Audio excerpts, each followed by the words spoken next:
The winter wind howls across the frozen steppes of Russia in 1941. German panzer divisions stand at the gates of Moscow. The Soviet Union teeters on the edge of total collapse. In just 5 months, the Wehrmacht has captured over 3 million Soviet soldiers, destroyed thousands of tanks, and pushed hundreds of miles into Soviet territory. The largest and most brutal invasion in human history threatens to erase the Soviet state from existence. But something extraordinary happens. Against all odds, the Red Army survives. Not only survives, but pushes back, turning the tide of World War II and ultimately crushing the Nazi regime beneath the treads of millions of boots marching toward Berlin. For decades, Soviet propaganda credits communist ideology, Russian determination, and brilliant leadership for this miraculous recovery. The official story speaks of workers and soldiers united in patriotic fervor, of homegrown Soviet industrial might overwhelming the fascist invader. Yet behind closed doors, in private conversations among military commanders who know the truth, a very different story emerges. Senior Soviet officers acknowledge what they can never say publicly. They admit that without a specific American contribution, without one particular piece of military hardware supplied through the Lend-Lease program, their army would have collapsed. The Red Army would have ground to a halt, its soldiers starving, its artillery silent, its entire logistics network crumbling into uselessness. That crucial piece of hardware was not a fighter plane or a tank or a weapon of any kind. It was something far more prosaic but infinitely more important. It was a truck. Specifically, the Studebaker US-6 2.5-ton cargo truck, manufactured in South Bend, Indiana, and shipped by the hundreds of thousands across dangerous seas to Soviet ports. This is the untold story of how American trucks saved the Soviet Union from defeat, changed the course of the Second World War, and revealed a fundamental truth about modern warfare that military strategists understand, but that popular imagination often overlooks. Victory does not belong to whoever has the most heroic soldiers or the most advanced weapons. Victory belongs to whoever can keep their army fed, fueled, and supplied. Victory belongs to whoever masters the unglamorous science of logistics. To understand why the Studebaker truck became so critical to Soviet survival, we must first comprehend the catastrophic situation facing the Red Army in the summer and fall of 1941. Operation Barbarossa, Hitler's invasion of the Soviet Union, begins on June 22nd with 3 million German and Axis soldiers crossing the Soviet border. The assault represents the largest invasion force ever assembled in human history. The Wehrmacht brings with it 3,600 tanks, 2,600 aircraft, and absolute confidence in swift victory. That confidence appears entirely justified. The initial German advance shatters Soviet defenses with terrifying speed. Entire Soviet armies become encircled and destroyed. The mechanized German columns move so quickly that Soviet commanders lose track of where the front lines actually are. Communications break down. Command and control evaporates. Panic spreads through Red Army units as they face an enemy that seems unstoppable. By September, German forces surround Leningrad, beginning a siege that will last 900 days and kill over 1 million civilians through starvation and bombardment. In the south, Kiev falls, and with it another 600,000 Soviet soldiers march into German captivity. Wehrmacht units push eastward toward the Caucasus oil fields, toward the industrial centers of the Don River Basin, toward the throat of the Soviet Union itself. Most catastrophically, the Germans capture or destroy vast amounts of Soviet military equipment and manufacturing capacity. In the first 6 months of the war, the Red Army loses over 20,000 tanks and almost 22,000 aircraft. Entire factories fall into German hands as industrial regions in Ukraine and Western Russia become battlefields. The Soviet industrial base, much of it concentrated in regions now under threat or already occupied, faces potential annihilation. Joseph Stalin responds with desperate measures. He orders the wholesale relocation of Soviet industry eastward, beyond the Ural Mountains, away from German reach. In an epic feat of organization, Soviet authorities dismantle over 1,500 factories and ship them piece by piece to new locations in Siberia, Kazakhstan, and Central Asia. Entire industrial cities rise from nothing in a matter of months. Workers labor in brutal conditions, often in the open air before factory buildings even exist, to restart production of tanks, aircraft, and ammunition. But one crucial category of military hardware proves impossible to manufacture in sufficient quantities. The Soviet Union cannot produce nearly enough trucks to sustain a modern army in mobile warfare. This shortage threatens everything. The Red Army enters World War II with a severe and well-understood deficiency in motorized transport. The Soviet Union, in 1941, remains a largely agricultural society, still recovering from the deliberate famines and forced collectivization of the previous decade. While Soviet propaganda celebrates industrial achievements in producing tractors and tanks, the USSR has never developed a robust automotive industry capable of mass-producing reliable trucks. Before the war, Soviet military planners understand this weakness. They recognize that modern warfare demands motorization, that armies must move quickly and carry their supplies with them. The Red Army attempts to compensate by maintaining large numbers of horses for transport. Indeed, when the Germans invade, Soviet divisions still rely heavily on horse-drawn wagons to move artillery, ammunition, food, and equipment. This reliance on animal transport creates immediate and severe limitations. Horses require fodder, which must itself be transported. Horses move slowly compared to motorized vehicles. Horses tire. Horses die by the thousands in combat and from exhaustion. A horse-drawn supply column might take days to cover distances that trucks can manage in hours. In the fluid, fast-moving battles of 1941 and 42, this speed differential means the difference between survival and encirclement. The German Wehrmacht, though it too uses many horses, possesses far superior motorized logistics.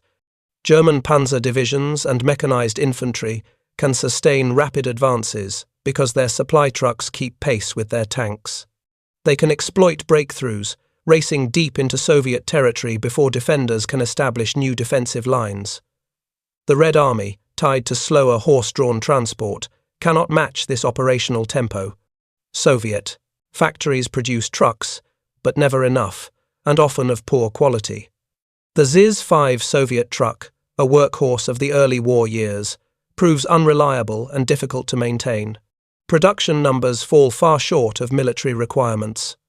As the Germans destroy thousands of Soviet vehicles and capture industrial regions, the shortage becomes critical. The relocated factories east of the Urals prioritize tanks, aircraft, and artillery over trucks.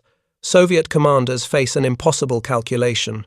They need mobility to survive and counter-attack, but they lack the means to provide it. Into this crisis steps an unlikely savior. The United States, not yet at war but deeply concerned about Nazi expansion, creates a program called Lend-Lease. Signed into law by President Franklin Roosevelt in March 1941, 3 months before the German invasion of the Soviet Union, Lend-Lease authorizes the United States to sell, transfer title to, exchange, lease, lend, or otherwise dispose of military equipment and supplies to any nation whose defense the President deems vital to American security. When Hitler invades the Soviet Union, Stalin immediately requests American aid. Despite deep American suspicion of communism and the Soviet regime, Roosevelt decides that Nazi Germany represents a greater threat than the USSR. He extends Lend-Lease to the Soviets in November 1941. American tanks, planes, food, raw materials, and crucially, trucks, begin flowing eastward to Soviet ports. The Studebaker Corporation of South Bend, Indiana, receives orders to design and manufacture a heavy-duty cargo truck specifically for Lend-Lease export. The company responds by creating the US-6, a rugged 2.5-ton 6x6 truck designed to operate in the harshest conditions imaginable. The designation US-6 derives from a rational naming scheme. US stands for United States, while the 6 indicates the 6-wheel drive configuration that gives the truck exceptional off-road capability. Studebaker engineers designed the US-6 with Soviet conditions in mind. They understand that these trucks will operate in extreme cold, across terrible roads or no roads at all, often with minimal maintenance. They make the truck as simple and reliable as possible. The engine, a Hercules JXD 6-cylinder gasoline unit, delivers adequate power without complexity. The transmission features 5 forward gears and 1 reverse. The 6-wheel drive system distributes weight and provides traction in mud, snow, and sand. The design prioritizes durability over comfort. The cab offers minimal protection from the elements. The suspension system is crude but nearly indestructible. Every component receives attention to ensure it can function in temperatures ranging from scorching summer heat to Arctic winter cold. Soviet mechanics, with limited training and basic tools, must be able to maintain these vehicles in field conditions. The US-6 meets these requirements brilliantly. Production begins in earnest in late 1941 and continues throughout the war. Studebaker factories in South Bend work around the clock, churning out hundreds of trucks every day. Workers, many of them women replacing men who have gone to fight, assemble the vehicles with assembly line efficiency. The trucks roll off the line, receive minimal testing, and immediately begin their journey to Soviet territory. Getting these trucks to the Soviet Union proves nearly as challenging as manufacturing them. The Nazis control most of Europe. German U-boats prowl the Atlantic, hunting Allied convoys. The most direct route to Russia runs through the Arctic Ocean to the northern Soviet ports of Murmansk and Arkhangelsk, a journey of extraordinary danger through freezing seas, where German submarines and aircraft exact a heavy toll on Allied shipping.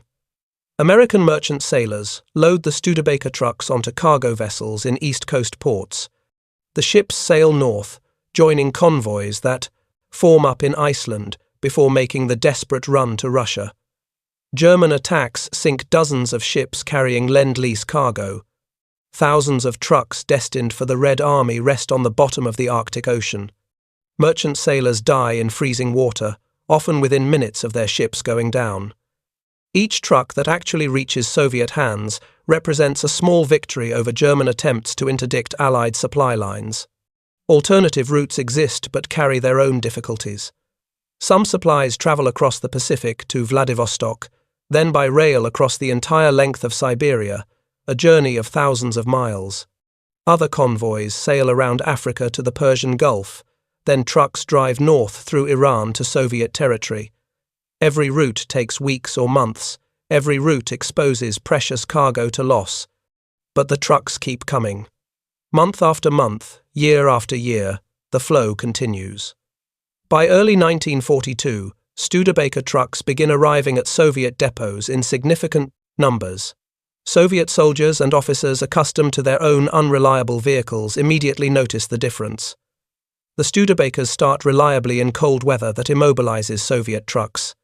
They handle rough terrain that leaves Soviet vehicles stuck or broken. They carry heavy loads without mechanical failure. They keep running with basic maintenance. The Red Army calls them Studers, an affectionate nickname that spreads throughout Soviet military units. Soldiers develop fierce loyalty to these American machines. Drivers consider assignment to a Studebaker a privilege, a guarantee that they will complete their missions and return alive. The trucks develop a reputation for indestructibility that, while exaggerated, contains substantial truth. Soviet commanders begin to recognize what these trucks enable. An army that can move supplies quickly can concentrate forces for offensives. An army that can sustain its forward units with ammunition and fuel can maintain momentum during attacks. An army that can feed its soldiers regularly maintains morale and fighting effectiveness. The Studebaker trucks, unglamorous as they appear, provide all these capabilities. One particular application of the Studebaker becomes legendary and strategically crucial. Soviet forces adapt the truck as the prime mover for the Katyusha rocket launcher, one of the war's most fearsome weapons. The Katyusha, called Stalin's organ by German soldiers because of the howling sound its rockets make in flight, consists of multiple rocket rails mounted on a truck bed. The system fires salvos of high-explosive rockets that devastate enemy positions with concentrated firepower. The Katyusha requires a mobile, reliable platform. It must move quickly to firing positions, launch its rockets, and immediately relocate before enemy counter-battery fire destroys it. Soviet trucks often lack the speed and reliability for this shoot-and-scoot role. The Studebaker proves ideal. Mounting Katyusha launchers on Studebaker chassis creates a devastating weapon system that combines firepower with mobility. Soviet rocket artillery units, equipped with Studers, can appear without warning, unleash terrible destruction, and vanish before the Germans can respond. German soldiers learn to fear the sound of Studebaker engines, combined with the shriek of incoming Katyusha rockets. Soviet forces use these mobile rocket batteries with deadly effect, breaking up German attacks, supporting Soviet offensives, and inflicting terrible casualties. The psychological impact matches the physical destruction. The knowledge that Soviet rocket artillery can strike anywhere, anytime, and then disappear, creates constant stress among German units. Beyond their role as rocket platforms, the Studebakers form the backbone of Soviet logistics networks. Every offensive operation requires elaborate supply planning. Armies attacking German positions consume enormous quantities of ammunition. Artillery bombardments alone might expend thousands of shells per day. Infantry divisions need food, water, medical supplies, replacement weapons, spare parts, and winter clothing. Armored units demand fuel and ammunition in vast quantities. Soviet logistics officers organize supply operations around the capabilities of their truck fleet. A typical Soviet army on the offensive might have hundreds of Studebakers assigned to supply duties. These trucks run constantly, forming shuttle services between rear area depots and forward supply dumps. They operate day and night, in all weather, often under enemy fire. Their reliability determines whether offensives succeed or stall. Their carrying capacity determines how long Soviet forces can sustain combat operations. The statistics tell a compelling story. Between 1941 and 1945, the United States delivers over 400,000 trucks to the Soviet Union through Lend-Lease. Studebakers constitute a significant portion of this total, with nearly 200,000 Studebaker US-6 trucks reaching Soviet hands. To put this in perspective, the Soviet Union's own wartime truck production totals approximately 200,000 vehicles. American trucks, primarily Studebakers, essentially double the Soviet truck fleet. The impact becomes clear when examining Soviet operations. The Red Army transformation from a desperate defensive force in 1941 to a devastating offensive juggernaut in 1944 and 45 depends fundamentally on mobility and logistics. Soviet forces develop operational concepts based on deep penetration attacks, encirclement of German armies, and rapid exploitation of breakthroughs. These concepts require motorized supply lines. They require trucks that work. Consider the Vistula-Oder offensive of January 1945, one of the largest operations in military history. Soviet forces attack German positions in Poland with overwhelming force.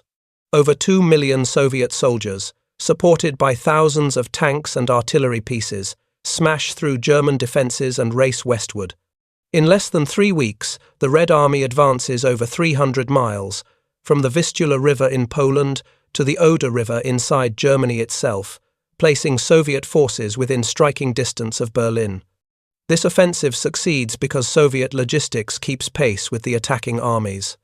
Hundreds of thousands of trucks, many of them Studebakers, haul the ammunition, fuel, food, and supplies that sustain the advance. Soviet truck drivers navigate frozen roads, cross rivers on temporary bridges, and push through blizzards to keep their armies supplied. The Germans cannot match this logistical capability. Their own supply lines, dependent on increasingly scarce fuel and aging vehicles, collapse under the strain. Soviet mechanized units race forward, while German forces, often reduced to foot movement, cannot escape encirclement. Soviet commanders understand exactly what enables their success. In private conversations and classified reports, they acknowledge the critical role of American trucks. Marshal Georgy Zhukov, the most celebrated Soviet military commander of World War II, states bluntly in his memoirs that the Red Army could not have sustained its operations without American logistical support. He specifically mentions trucks as essential to Soviet mobility. Another senior commander goes further. Marshal Alexander Vasilevsky, who coordinates some of the largest Soviet operations of the war, admits that without American trucks, Soviet armies would have ground to a halt far short of Berlin. The admission carries weight coming from a man at the highest levels of Soviet military planning, someone who sees classified reports on equipment availability and supply consumption rates. These acknowledgements remain mostly private during the war and for decades afterward. Soviet propaganda insists on crediting Soviet strength and communist ideology for victory over fascism. Publicly acknowledging dependence on American capitalism contradicts the entire Soviet narrative. The official story cannot admit that workers in South Bend, Indiana, building trucks for profit, saved the Soviet Union from collapse. Such an admission would undermine communist ideology at its foundation. We must also understand that the Studebaker trucks represent just one element of a massive American aid program. The full scope of Lend-Lease deliveries to the Soviet Union staggers the imagination. The United States ships over 400,000 jeeps and trucks, 14,000 aircraft, 13,000 tanks, and millions of tons of food, including enough canned meat to feed the Red Army for years. American factories produce boots for Soviet soldiers, railroad locomotives to replace Soviet stock destroyed by the Germans, and telephone wire to rebuild Soviet communications networks. The food shipments alone prove crucial. German occupation of Ukraine and southern Russia deprives the Soviet Union of its most productive agricultural regions. Soviet citizens face genuine starvation. American wheat, canned goods, and condensed milk supplement Soviet food production and prevent famine behind the lines. A starving workforce cannot produce weapons. A starving army cannot fight. American food keeps Soviet society functioning during the desperate years of total war. Yet among all these contributions, the trucks stand out for their direct military impact. Tanks and aircraft receive more attention in histories of the war, but logistics professionals understand the truth. The trucks matter more. A tank without fuel becomes a stationary pillbox. An aircraft without ammunition cannot conduct missions. An army without food disintegrates. The trucks deliver the fuel, the ammunition, and the food. The trucks make everything else possible. American industrial capacity proves decisive in the war for precisely this reason. The United States in the 1940s possesses an economy larger than all other major powers combined. American factories produce goods in quantities that other nations cannot match. Soviet industrial achievement impresses, particularly the evacuation and reconstruction of factories beyond the Urals. German industry, though sophisticated, operates under severe resource constraints. British industry works at full capacity but serves a much smaller population base. The American economy operates at a completely different scale. Detroit produces tanks while also continuing to manufacture trucks for civilian use. Aircraft factories expand so rapidly that production increases tenfold within 2 years. Shipyards launch cargo vessels faster than German U-boats can sink them. This productive capacity allows the United States to supply not just its own military forces but also those of Britain, the Soviet Union, and other allies simultaneously. The Studebaker factory in South Bend exemplifies this advantage. The company normally manufactures civilian automobiles. Converting to military truck production requires retooling the assembly lines, but does not require building entirely new factories. American industrial expertise, accumulated over decades of mass production, applies immediately to wartime production. The workers possess the skills, the managers understand the processes, and the infrastructure already exists. This base allows rapid scaling to meet military demands. Soviet visitors to American factories during the war express amazement at the scale and efficiency of American production. Factories that in the Soviet Union would require thousands of workers operate with hundreds. Assembly lines move at speeds that Soviet industrial planners consider impossible. The quality control, the precision of manufacturing, the availability of specialized tools and equipment all demonstrate an industrial sophistication that the Soviet Union cannot match. German intelligence becomes aware of the Lend-Lease shipments and their impact on Soviet capabilities. German commanders note with frustration that Soviet mobility increases as the war progresses, exactly the opposite of what German strategic planning predicts. German assumptions in 1941 rest on the calculation that destroying Soviet equipment and industrial capacity will cripple the Red Army permanently. Instead, Soviet forces become stronger, more mobile, and better supplied with each passing year.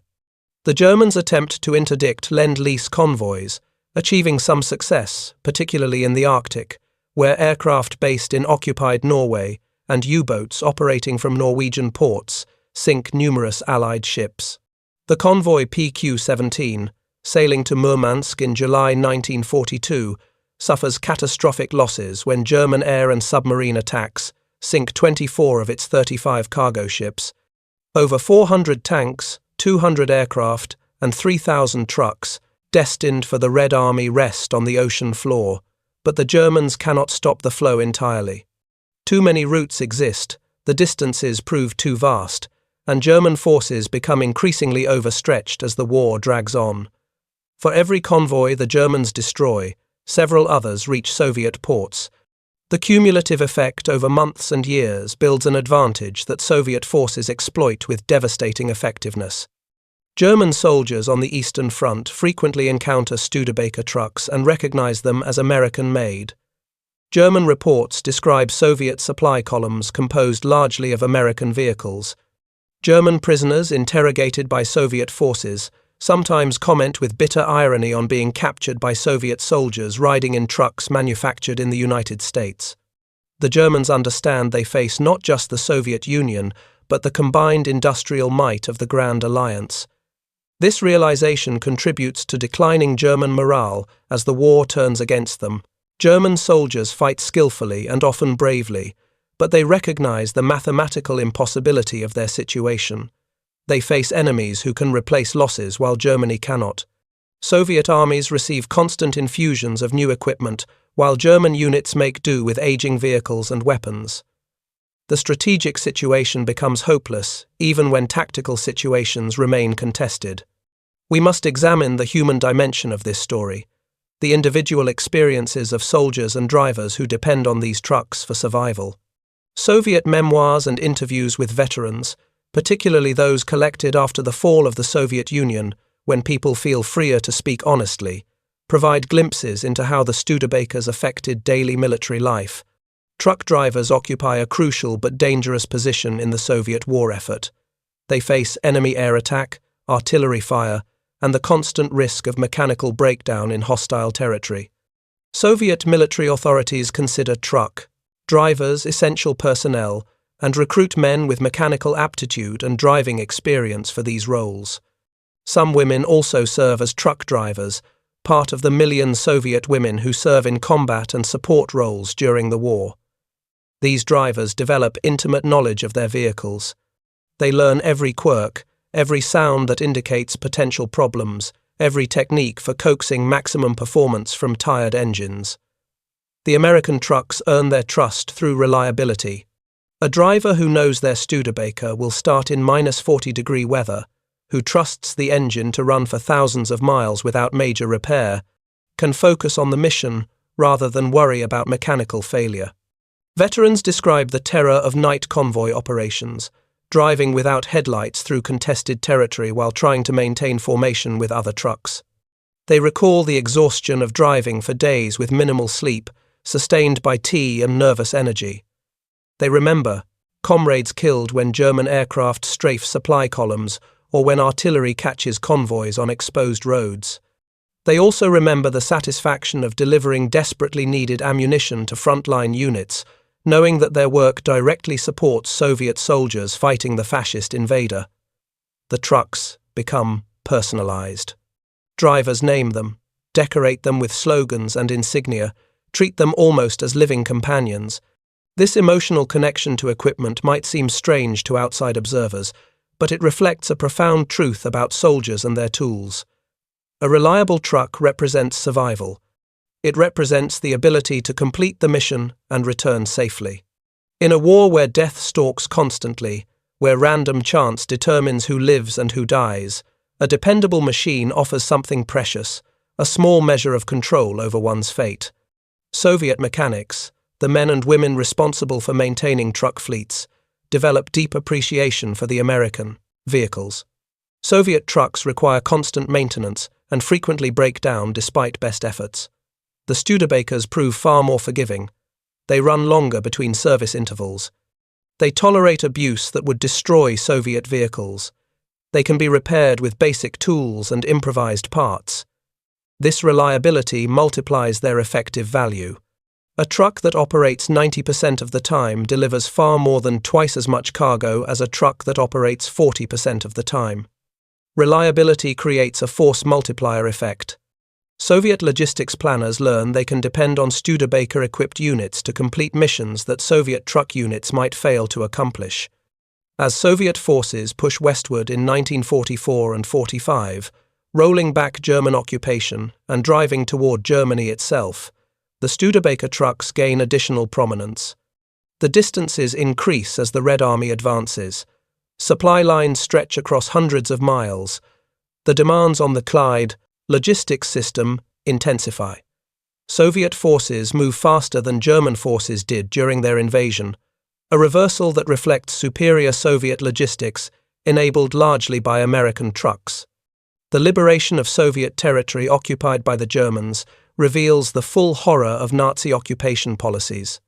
Soviet soldiers discover villages burned, populations massacred, and agricultural land deliberately destroyed.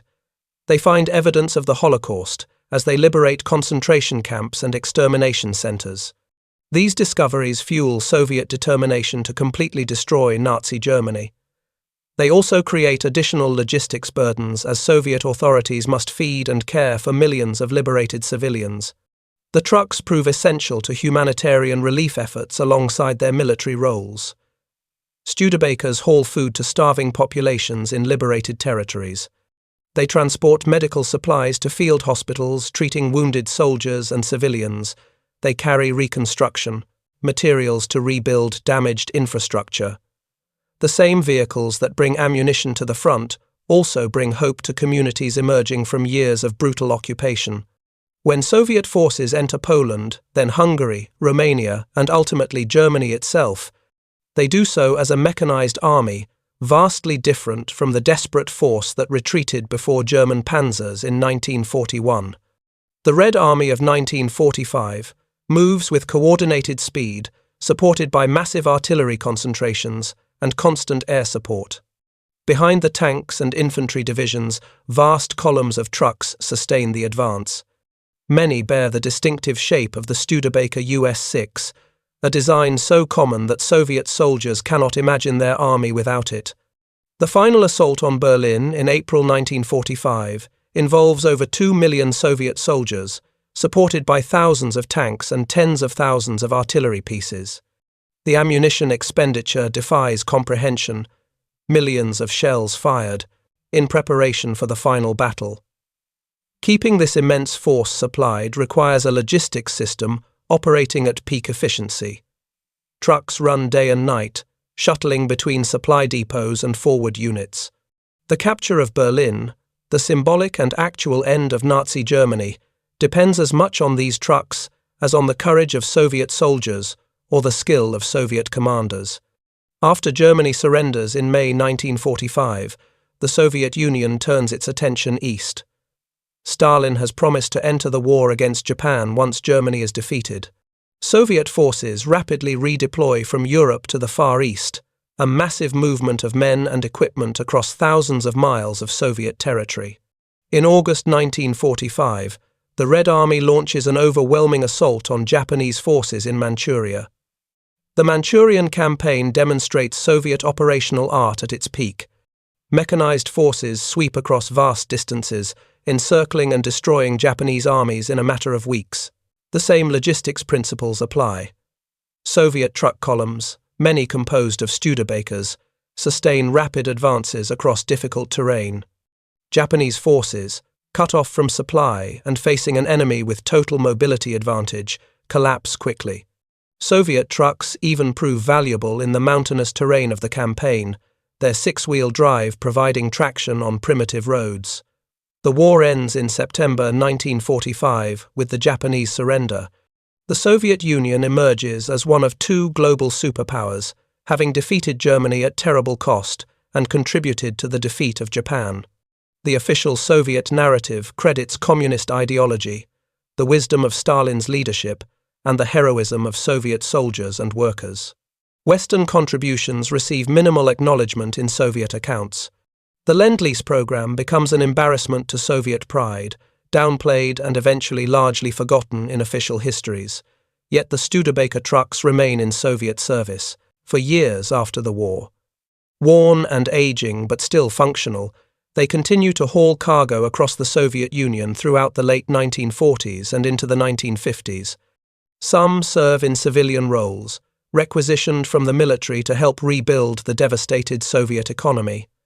Others rot in military depots, spare parts cannibalized to keep remaining vehicles running. Their utilitarian design means they have little nostalgic or aesthetic appeal.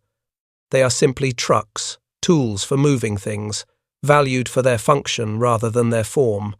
Soviet veterans, however, never forget. Men who drove Studebakers during the war, mechanics who maintained them, soldiers who depended on them to bring food and ammunition, remember these American machines with affection and gratitude. In private conversations, in memoirs published after the Soviet Union collapses, these veterans tell the truth that official history conceals. They explain that without American trucks, the Red Army would have starved and run out of ammunition. They acknowledge that Soviet industrial capacity, impressive as it was, could not produce enough trucks to sustain modern mobile warfare. They admit that American Lend-Lease, and specifically the Studebaker trucks, saved the Soviet Union from collapse. The broader significance of this story extends beyond the specific details of Soviet logistics in World War II. The Studebaker trucks illuminate fundamental principles of modern warfare that remain relevant today. They demonstrate that military success depends less on glamorous weapons systems than on unglamorous support infrastructure. They prove that industrial capacity, the ability to mass-produce reliable equipment, determines strategic outcomes as much as tactical brilliance. The alliance between the Soviet Union and the United States during World War II represents one of history's great ironies. Two systems fundamentally opposed in ideology. Two nations that will spend the next 45 years locked in Cold War confrontation cooperate intimately to defeat a common enemy. American workers produce trucks that Soviet soldiers drive into battle.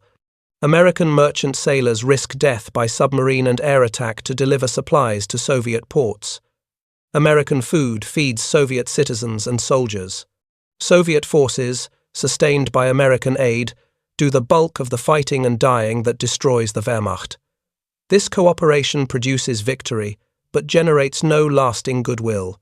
Stalin remains suspicious of Western intentions throughout the war, delaying opening of the Second Front in France as a deliberate attempt to let Germany and Russia bleed each other white. American and British leaders distrust Stalin's post-war ambitions, correctly predicting that Soviet forces will not willingly withdraw from territories they occupy. The alliance frays even before the war ends and collapses entirely within months of victory. The Studebaker trucks become artifacts of this strange alliance.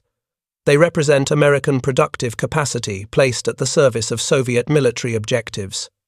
They embody the complex reality of the Grand Alliance, a partnership of convenience rather than genuine friendship, but nonetheless effective in achieving the essential goal of defeating Nazi Germany and Imperial Japan.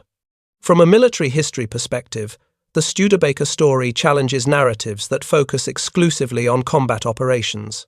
Popular understanding of World War II emphasizes battles, dramatic turning points like Stalingrad and Kursk, and the heroism of individual soldiers. These elements certainly matter, but they occur within a larger context of industrial production, logistics, and supply.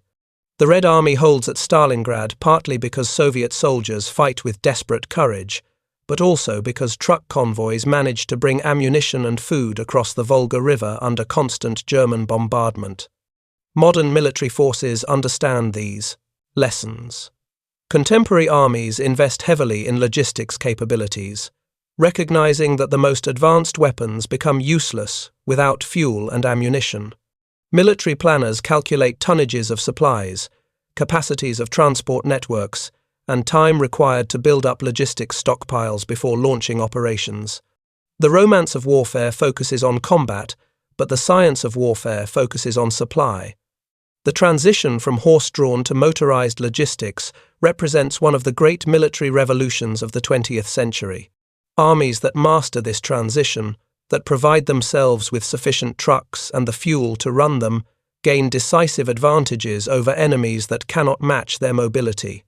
The Wehrmacht demonstrates this in the early years of World War II, achieving rapid victories through motorized blitzkrieg tactics. The Red Army, supplied with American trucks, eventually surpasses German mobility and uses the same principles to crush the Wehrmacht. Examining the economic dimension reveals additional insights. The Lend-Lease program costs the American taxpayer billions of dollars, approximately $50 billion by war's end, equivalent to hundreds of billions in current currency. Critics question whether the United States receives adequate compensation, particularly from the Soviet Union, which never fully repays its Lend-Lease debt. From a narrow accounting perspective, the program represents a massive transfer of wealth from America to its allies. But this analysis misses the strategic calculation. The United States faces a genuine threat from the Axis powers. If Germany conquers the Soviet Union, gaining access to Soviet resources and eliminating the Eastern Front, the Wehrmacht can concentrate entirely on defeating Britain and potentially threatens the Western Hemisphere. If Japan consolidates control over China and Southeast Asia, American interests in the Pacific face severe challenges. Preventing Axis victory serves American interests regardless of whether allies repay Lend-Lease costs. The alternative to Lend-Lease would require far greater American military mobilization and potentially hundreds of thousands of additional American casualties. Supplying allies to fight the Axis proves cheaper in blood and treasure than fighting the Axis primarily with American forces. The Studebaker trucks cost money to build and ship, but every Soviet soldier who fights because those trucks keep him supplied represents an American soldier who does not have to fight. This cold calculus underlies the Grand Alliance. The Soviets need American supplies to survive. The Americans need Soviet soldiers to fight Germans. Both sides cooperate because cooperation serves their interests, not because they like or trust each other. The Studebaker trucks rolling across Soviet territory represent this transaction made physical. The story also reflects the globalization of warfare in the 20th century. Previous conflicts, even those called World Wars, featured mostly regional combat. World War II genuinely spans the globe, with supply lines stretching across oceans, battles fought on every continent except Antarctica, and economic production in distant locations directly affecting combat outcomes. A truck built in Indiana affects the outcome of a battle in Belarus.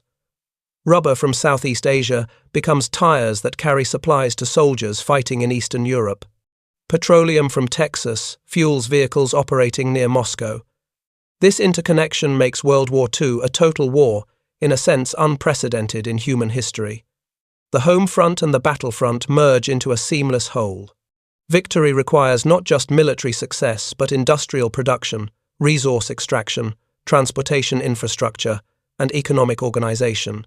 Nations that excel at coordinating these elements win. Nations that fail lose. For the Soviet Union specifically, Lend-Lease and the Studebaker trucks create a narrative problem that persists throughout the Cold War and beyond.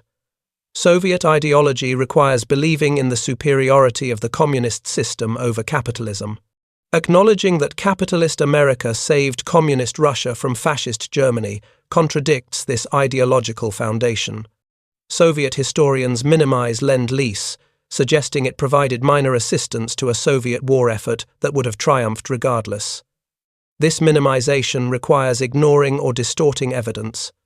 Soviet industrial statistics show clearly that domestic truck production cannot support Soviet military operations at the scale they occurred.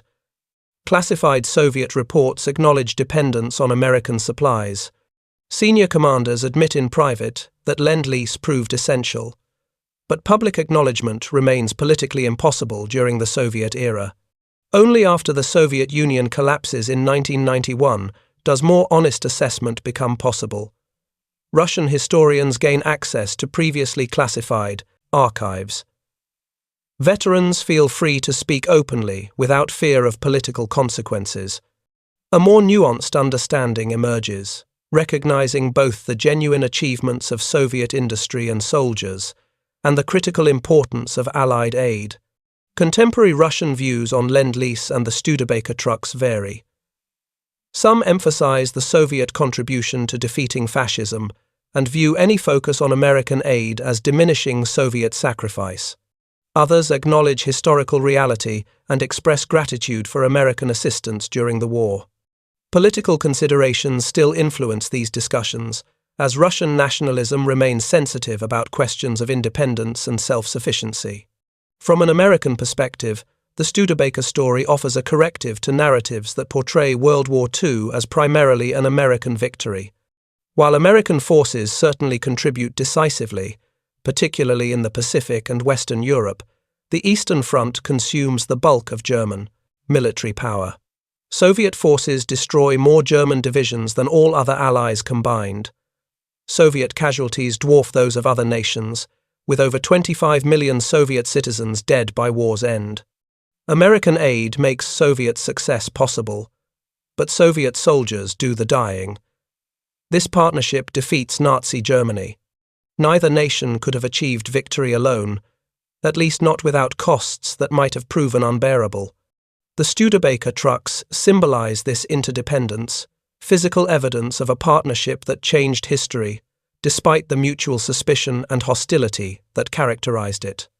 In the decade since World War II, the Studebaker Corporation itself faces changing fortunes.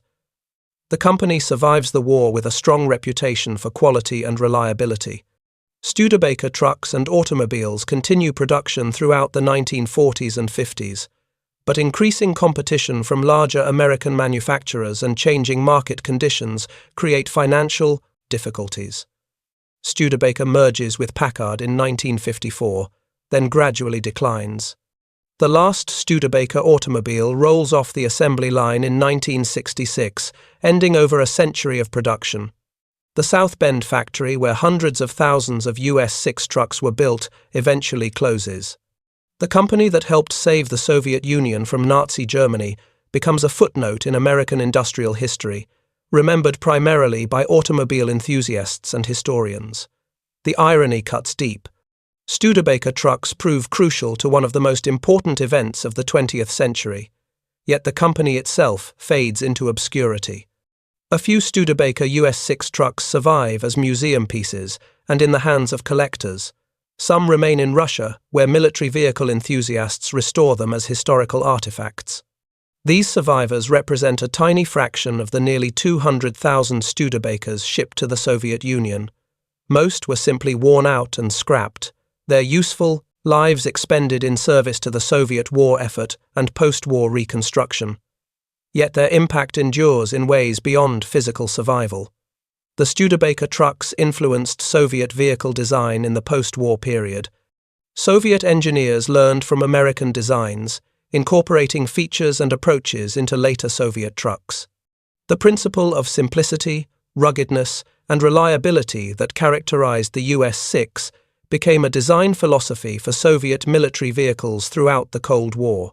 The legacy also persists in military doctrine and logistics planning. Soviet and later Russian military thinking emphasizes logistics as a critical component of operational success, a lesson learned partly from the experience of World War II. The knowledge that their army nearly collapsed from logistics failures in 1941 and survived because American trucks filled the gap shapes how Russian military planners approach supply questions to this day. As we reach the conclusion of this narrative, we must reflect on what the story of the Studebaker trucks teaches us about war, alliance, industry, and historical memory. These trucks, manufactured by workers in Indiana who never saw the battlefields where their products proved so crucial, changed the course of the most destructive war in human history. They enabled a level of Soviet military operations that would have been impossible otherwise. They helped defeat Nazi Germany, preventing a German victory that would have reshaped the world in nightmarish ways. The Studebaker story reminds us that victory in modern war depends on factors that seem mundane compared to the drama of combat. Trucks matter more than tanks in many circumstances. Logistics determines what combat operations can even be attempted. Industrial capacity creates the foundation for military success. These truths apply in World War II and remain relevant in contemporary conflicts. The story also illustrates the complex nature of historical causation. No single factor determines outcomes in events as vast and complicated as World War II. Soviet victory over Germany results from many causes, including German strategic mistakes, Soviet strategic depth and population, the brutality of occupation policies that turned potential collaborators into partisan fighters, the courage and sacrifice of Soviet soldiers, the skill of Soviet commanders, the achievement of Soviet industry in relocating and rebuilding under desperate conditions, and yes, critically, American Lend-Lease aid, including hundreds of thousands of trucks. We diminish our understanding if we insist on single-cause explanations. The Studebaker trucks did not alone save the Soviet Union, but the Soviet Union could not have been saved without them. This nuanced truth resists simple narratives, but brings us closer to historical reality. The alliance between the United States and Soviet Union during World War II stands as one of the most consequential partnerships in human history, despite its contradictions and ultimate failure to produce lasting cooperation. The Studebaker trucks represent that alliance at its most practical level. American workers and Soviet soldiers, people who would never meet and who lived under opposed political systems, cooperated through the medium of these vehicles to destroy a common enemy that threatened them both. That cooperation, however temporary and instrumental, achieved something of immense value. It defeated Nazi Germany, ending the Holocaust, preventing German domination of Europe, and eliminating a regime of unprecedented evil. The cost proved terrible, measured in tens of millions of lives lost and vast destruction across an entire continent.